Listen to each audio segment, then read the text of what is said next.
Hey guys, Stealth here. Time for another deck review. This one was sent in by Andrewza, or I'm going to call him Andrew from now. It's a Eurocorps Motorized deck. Guys, let me reiterate, and this is the last time I'm going to say it. You can send in your decks to me through my website. I like getting your decks, but they have to have a good description. If you're just going to say, I want to know how you would improve it, then you have given me nothing to go on. Are you asking me to improve it towards anti-tank warfare, towards a big 10v10 match, towards a total war with no time limit, or a total destruction without time limit? I need something more to go on.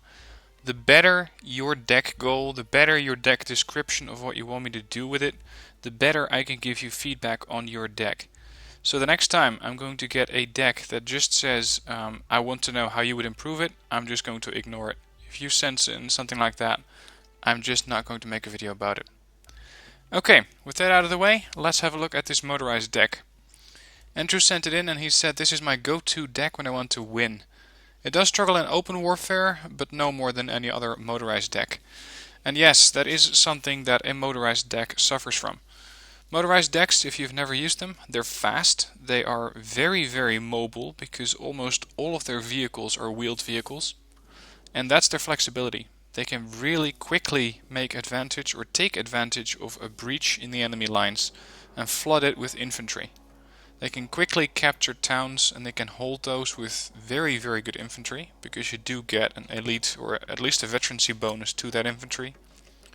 And where it's lacking is open warfare. And by open warfare I mean heavier, say anti-tank weaponry, which can also take a punch. So for example, a map where you have a large open terrain, one of the desert maps in this game, it is not ideal for a motorized deck. A mechanized or an armored deck would be much better suited there. Similarly, if you are facing a very urbanized area, or say something like Onsen Harbor or the middle of Asgard, this could be a very interesting and very potent deck if you use it well. So let's have a look at what he has in here. He has one commando infantry in a VAB. VABs, of course, are fast transports. You could go with a VAB with the 2013, the autocannon, the 20mm autocannon, but I wouldn't recommend it for command infantry. And we are better using these things for other support tasks or support tasks for infantry that has a bit more anti-infantry capacity or that needs more support. I agree with both of these choices. They are both solid units. And this combination gives you 7 command units, which should be enough. If you want to clear up one of these, I suggest going with a standard P4PC or an Iltis KDOW command vehicle. Either will do just fine. They have pretty much the same stats, or at least where it counts. Autonomy of 700 or 800 doesn't really matter because it's really high and you're going to be able to get to any place that you want to go. A FOB, 2 command or 2 logistics cards. Personally, I would go with 1 card of helicopter units here, so that, for example, my helicopters can ferry supplies towards the Mankadis, and the Mankadis can take it into a town where a helicopter might not be the safest option. You could also go with the 53G, but you only get 3 of those, and I think that a little bit more flexibility in the sense of a bunch of Pumas, which you get 8 of, would be better. So for that, I'm going to take out the VLRAs. Because compared to the Mankadis, I like the off-road speed of the Mankadi a lot better. This thing has a speed of 90 versus an off-road speed of 60. So even if you're fighting in, say, forests, this truck, the Mankadi can still get there quick. Infantry-wise, this is where the deck has most of its punching power. The rest is basically all supporting or providing capacity that the infantry tab cannot get. So what we're looking for here is anti-infantry, anti-tank, anti-air. That's basically what you want to get out of this section. And exactly what kind of armor or what kind of vehicle you're going to provide is up to you. Some vehicles provide, or some vehicles are airlifted units, like for example the Pirate. And the Pirate is a nice and fast transport. It also has an autocannon, so if you want to get somewhere quick and wait for the rest of your force to catch up, I would at least bring a Pirate. And I believe we can also take the Fallschirmjäger and the 53G. This is also a very, very fast helicopter at 320 with great infantry inside. What Andrew went with is Legion 90, and these have the Eric's short-range ATGM. Very, very effective against enemy armor at 25 armor penetration. Pretty accurate, and the nice thing about these missiles is that they're fast. It's very difficult to miss with these missiles apart from the base accuracy, because a tank is most likely to stay in range during that 1000 meter traverse or travel time that the missile has. Other aspects of this group is that it has the FAMAS and the Mini-Me, and which both make pretty good anti-infantry weaponry. Fallschirmjäger 90, unfortunately we only get one card of these, but the one card that you do get, these guys really kick ass.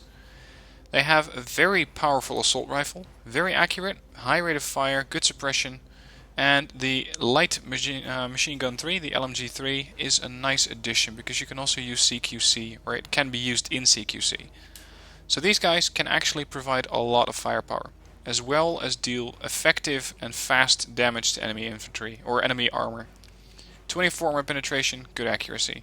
Definitely have these guys in your deck. Then he has 40 Jaegers, which I think is a bit much. He has 74 units of infantry in total, and personally I would go with a bit more higher end infantry. I'm perfectly okay with having one card of Jaeger, but at least get them at the veteran level, because we don't really need 20. These Jaeger can also be transported by the Milan. The problem that I have with the Milan is that the accuracy is only 35%. So more often than not, this transport will miss. And that's something I really dislike about this unit. That 35%, it only has 3 missiles. You're not likely to make a hit with this thing, so might as well go with the base version. Anyway, what I would do here is to go with the base Jaeger, take one card of 16, and delete the other one. This is going to be my main town holding force. If I already have captured a town, these guys are going to go in, say 2 groups of 2, and hold the town for me. As my main push of Legionnaires, Fallschirmjäger, and possibly any of these other cards are going to provide fire support and firepower towards the front. Other units that I would like to use here are the Fallschirmjäger, because they have that Panzer 44, and they have definitely improved stats over the Jaeger. The Jaeger carry the same weapon, they have the same anti-tank capability, but they carry 2 less, and they're only regular trained versus elite. Their stealth is good on both aspects, but the Fallschirmjäger are a lot faster, and they carry the LMG3, so these guys make also for very good short-range operatives, because with this power, or with this firepower, they can go into the same building and, for example, clear out some base infantry with the LMG and their submachine gun, where the base Jaeger with a G3A2 and an MG3 might struggle a bit. So this is something that I'm considering for my deck. Another unit that would be nice is another card of Legionnaires. Legionnaires can again go in 2 categories. You can go either with the Erics, which is definitely something I would recommend, or you can go with the LREC F1, which is just a standard light anti-tank weapon. It's a good weapon, really. It has pretty good range for an ATGM, for a law. The accuracy is the same, but the armor penetration is a bit lower. The rate of fire is same. So what you're looking at here is pretty much a lesser version, as far as I'm concerned, of the Legion 90. And since you get those at the same price point and the same availability, I would prefer the Legion 90. Another group that, if you really need infantry destroyed, can get the job done are Commander Marines. They have, again, the LREC F1 that I just discussed, but they're also a 15-man squad. They got a very good assault rifle, as well as a pretty good saw. It has pretty nice accuracy, decent rate of fire, although the rate of fire is not as good, I believe, as, for example, the Fallschirmjäger. This one just fires 150 rounds more, and it is even a higher caliber, so it's also going to have slightly better suppression, or at least it should, stat-wise. I'm considering bringing chasseurs, but I believe that the Jaegers and the chasseurs are pretty similar. Let's compare these quickly so you can see the differences. The Panzer, or the Jaeger, and this is by the way what I'm mostly looking at, the anti-tank weapon. The other aspects I don't really find that interesting, because what I want to be able to do is kill off enemy transports before they start opening up. And for that you can use either the 44 or the LREC F1. And most of the time the Jaeger will not be taking a lot of fire. So I'm just going to stick with the Jaeger to save myself 5 points. And let's see, I need more infantry. And I think that the best assault infantry that I can get is the Commander Marine. They are expensive and I don't get a lot of them. So that is something that I have to keep in mind. And I think that I get basically the same availability here. If I switch these guys to a VAB, yeah, let's do that. I'm going to take one of these units in the VAB 2013, and I'm going to take one at Veteran in the VAB. And this should give me enough infantry. Other infantry in here is the ATGM LAN F3. Very decent ATGM. Bit low on the range end because it only has 2450 range. So by the time that your missile will hit, it is likely to return fire at you. So you're likely to use or lose at least one of these two guys. That's a problem. The Fliegerfausts, again, nice AA unit. Pretty comparable to the Mistrals. Unfortunately, or actually we do get a second card of Mistrals. Let's see, they have a bit more accuracy, they have less range by 400 meters, and the main weapon, well, I don't really care about that one. What I'm going to do is delete the Fliegerfaust, because I think that the Mistral is better in so many ways that it justifies bringing another Mistral. And again, you can go either for the VAB or the 2013, which does make your units a bit more expensive by 5 points, but it also gives you that anti-infantry unit, or that anti-infantry autocannon that's on top there. Personally, I would prefer my assault troops to have that transport. They're going to clear the way and make sure that my Mistrals can do their job, so I'm just going to go with a VAB. And I believe that this is, as far as I would work with, a pretty good deck, or a pretty good infantry section. If you don't if you don't agree with me, if you don't like this infantry section, by all means go ahead and change it. If you don't like the deck, don't use it. It's that simple. Support-wise, 8 Crotals and 12 Gepards, so he is really expecting a very, very heavy battle. But he's missing out on one thing, and that's pretty important. He has no long-range AA. All of these Crotals have a range of 26-25 versus airplanes. The Gepards, again, have the same range. Combined, these guys might take down an airplane, but they are not going to do it at long range. The Roland 2 is not a great AA unit, but it is nice and fast and able to keep up with the friendly infantry, because it's also going to be traveling off-road at 80. And it has 500 meters more range against enemy aircraft. So what I'm going to do is change and cut this deck up a bit. I'm going to add this Roland, and I'm going to think for a minute that this deck is going to be used, say, in a 10v10 or say up to a 3v3. So 3v3, 4v4, 10v10, and with that you should have enough if you take 4, so long as you can rely on some of your allies to also provide AA. The VPM 120 is a good mortar carrier. It, however, does not carry a lot of rounds. And this is always something that I'm struggling with. I really like this unit because it has 5 HE power, it's a very, very mobile transport, but it only carries 54 rounds. What I want to do with my mortars is try and stun enemy infantry or put up smoke screens. And that is something that the 113 is just better at. It has a lot more rounds, not a lot more, but a bit more. Actually, let's pin that one and compare it to the HS30. You're going to see this one has 57 rounds, this one has 63. I could go with the Serval, but again, this thing barely panics or damages anything. Carries 66 rounds, they are dirt cheap, but they only have 2 HE power, and that is quite low. Yeah, this is tricky. I don't really need to be paying that much extra for the mobility because my howitzers or my my mortars, a bit off my game today.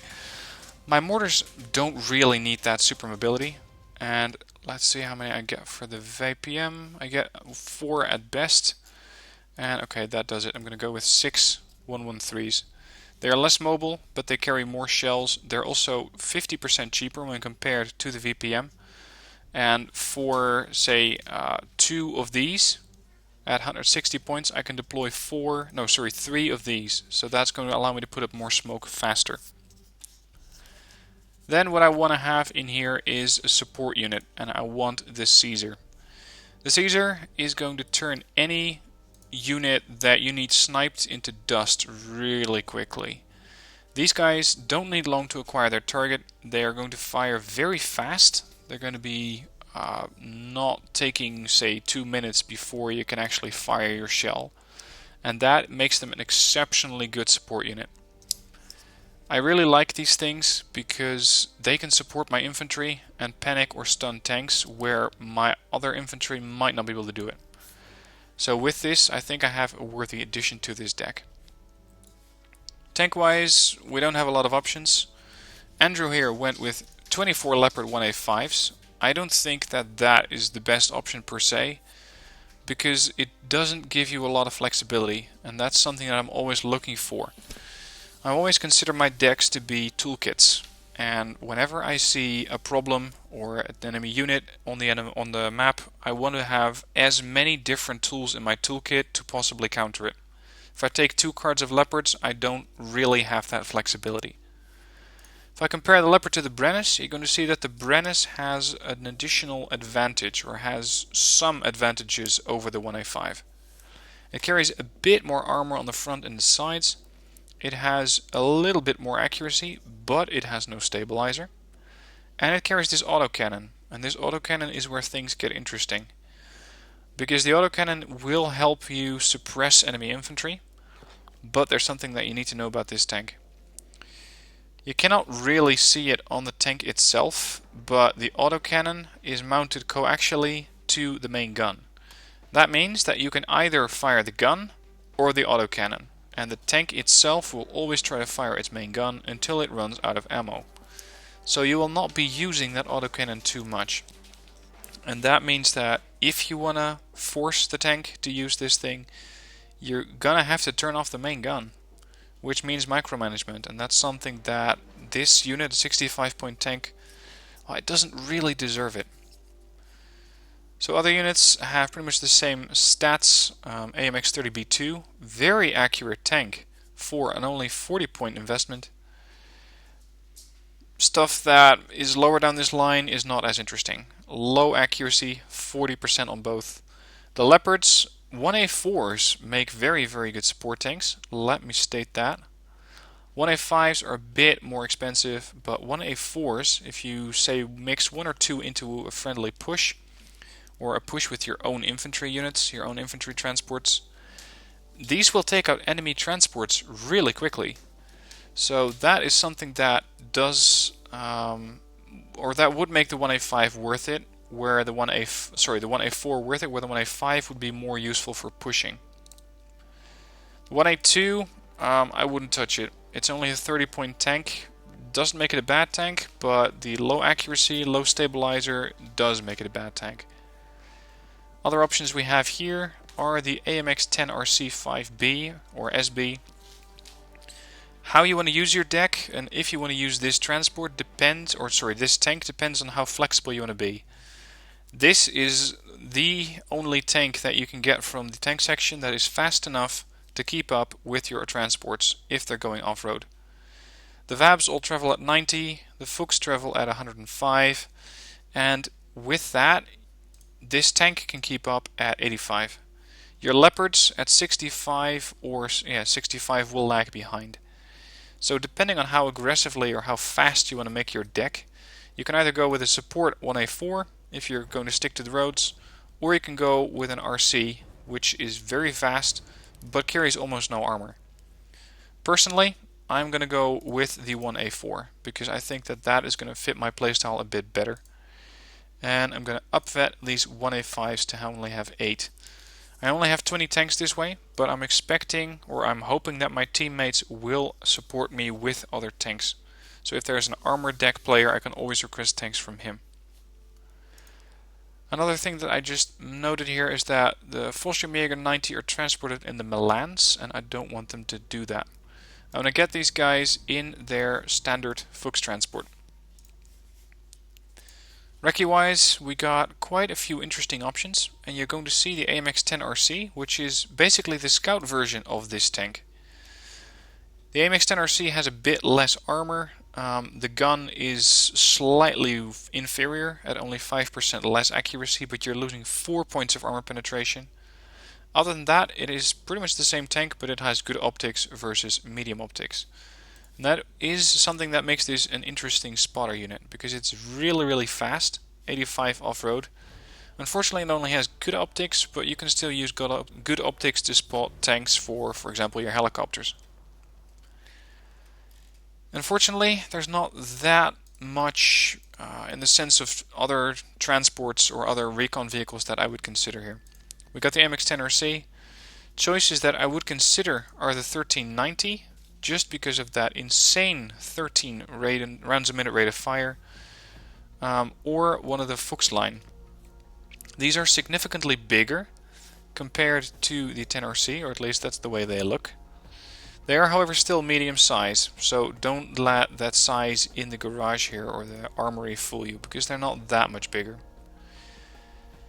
Comparing the looks to the 10RC, you're going to see that they have different applications. This one is an anti-vehicle or anti-tank / light tank unit.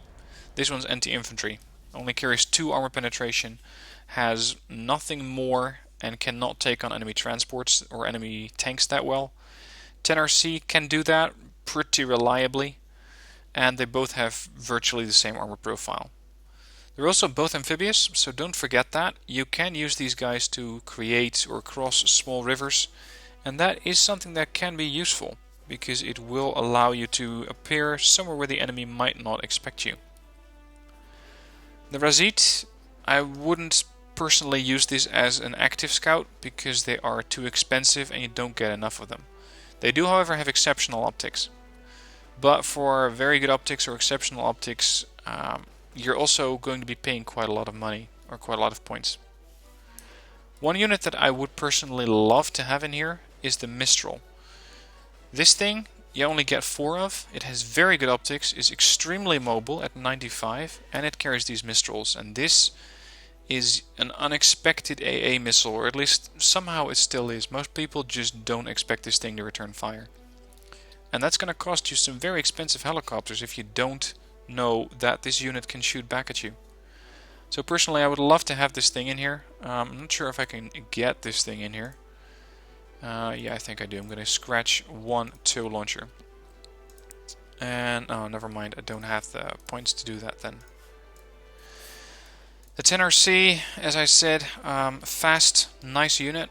But for this deck, it might just be the only right fit, because the others, while they are really good vehicles, every single one of them, yeah, except for of course the Kurz and the Sonderwagen, the M201, this is just a very cheap scout, but it does have very good optics. Actually, that's interesting. They both have very good optics. What's the difference between these? 110, 110. Ooh, look at that. 110 off-road speed versus 55. And that's why I take the Iltis I think it stands for Aufklärung. Anyway, stick to the Iltis. We're going to stick to the AMX for now. We're going to stick to the Fern Spayers, because I do need these sniper reconnaissance units. And I'm going to stick to the Tiger as well.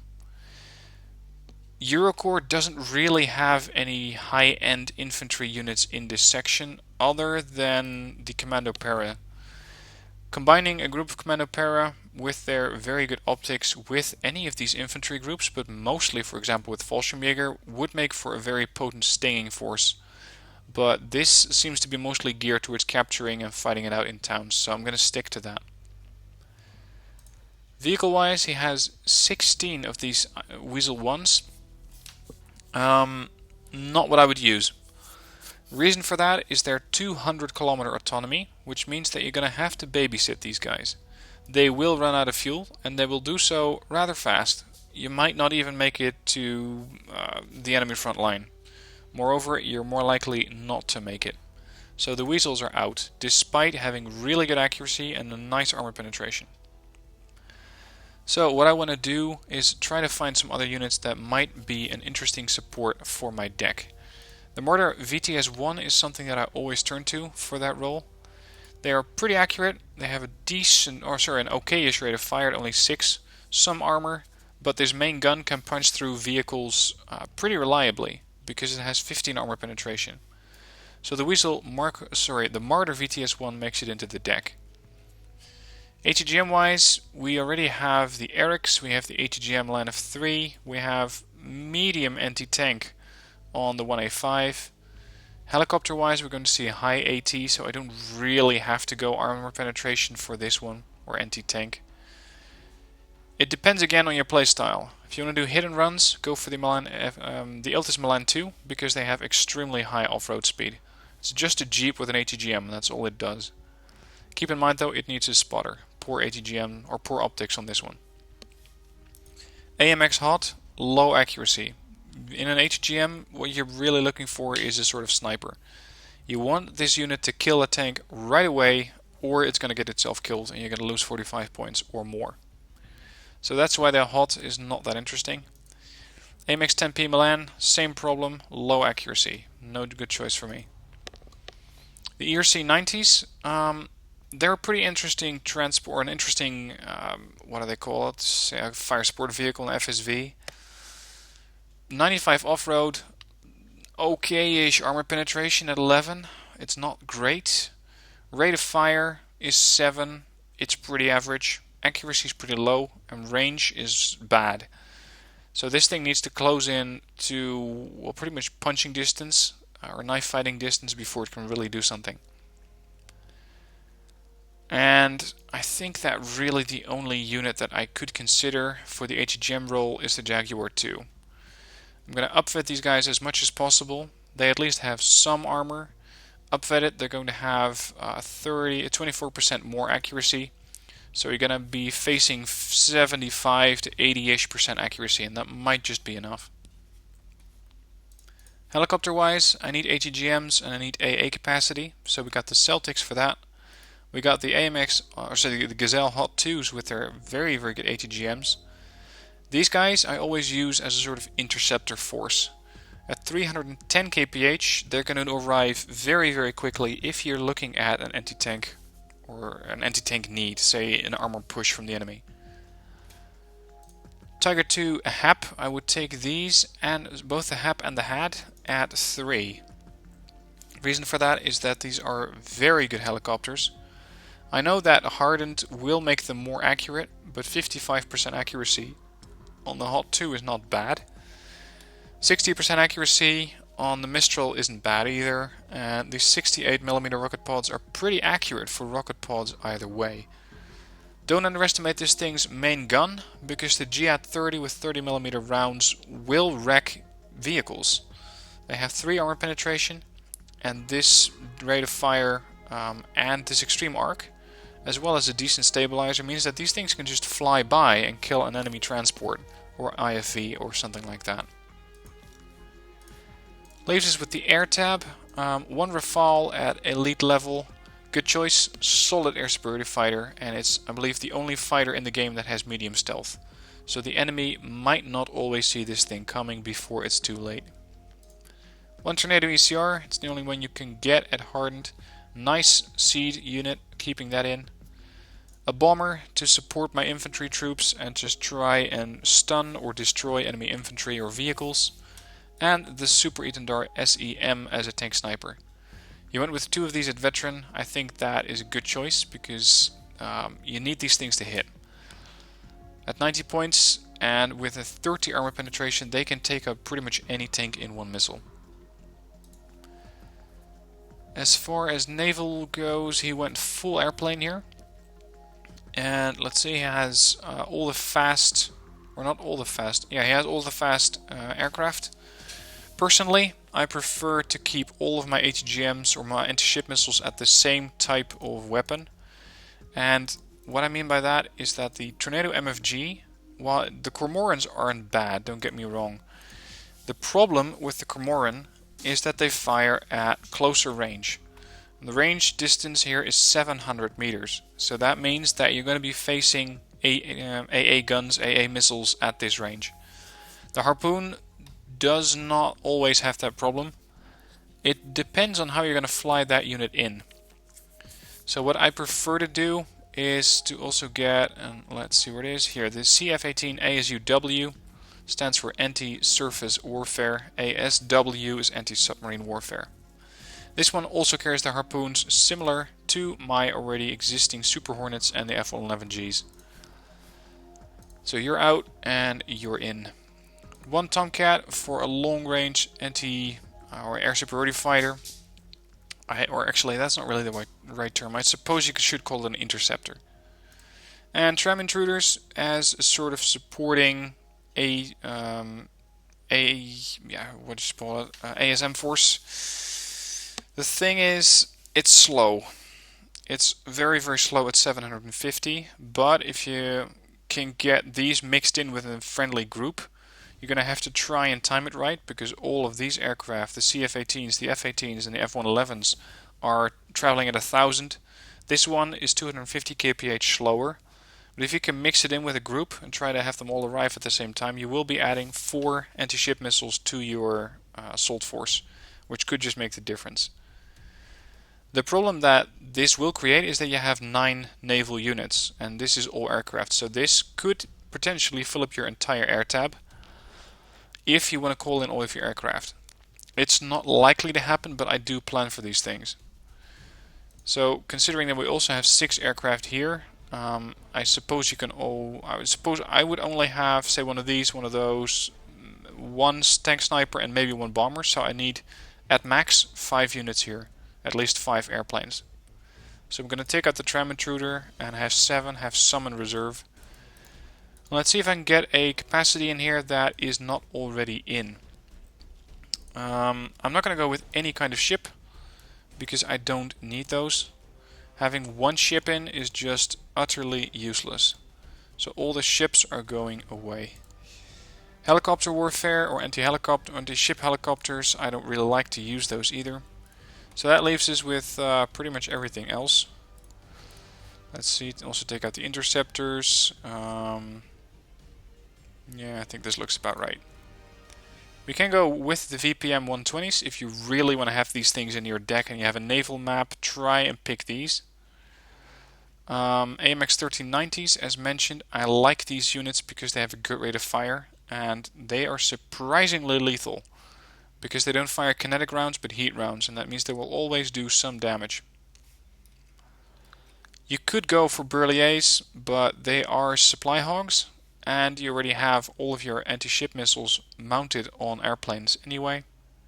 You could go with an extra Caesar if you'd like to. You could go with Commander Marines so that you have those in your deck anyway, and these do make for a decent landing force, but you don't get a lot of them, 6 or 4.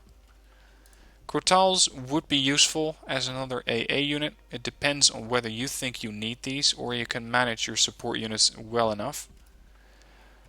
Let's see, other interesting units that I might consider. The Lars, if you want to use an HE rocket launcher, because that's the way that I was always consider this thing. And I shouldn't be calling it a rocket launcher, it's a multi-launch rocket system, or multi-rocket launcher vehicle, whatever. These things can stun a larger area than your mortars can in one salvo, but they will take up quite a few supplies doing it. And that's something that I personally don't like about them that much. What I'm going to go for is the Mistral, this Mistral truck.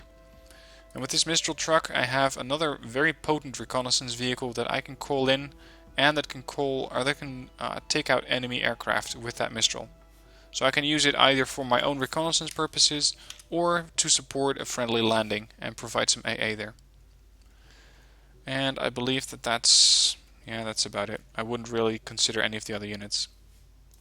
So that's the deck that I would go with. Again, as stated before, if you don't like it, don't use it. It's that simple. Or adjust it to fit your own needs. I'm not saying this is the best deck. I'm saying this is the best deck for me. So with that, if you like it, the deck's in the description below. You can find the deck code there and import it.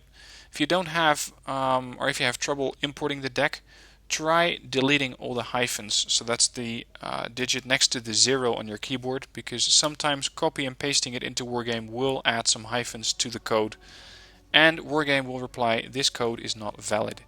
So that could be a solution. Other than that, I hope you like to use this deck. If you have any great Euro motorized replays, please send those in through the link that's in the description down below, and I will make a video out of it, because it's been quite a while since I did a motorized video. Anyway, hope you liked watching this vid. If you did, please hit like. If you want to use it, deck's in the description down below, and I'll be seeing you next time.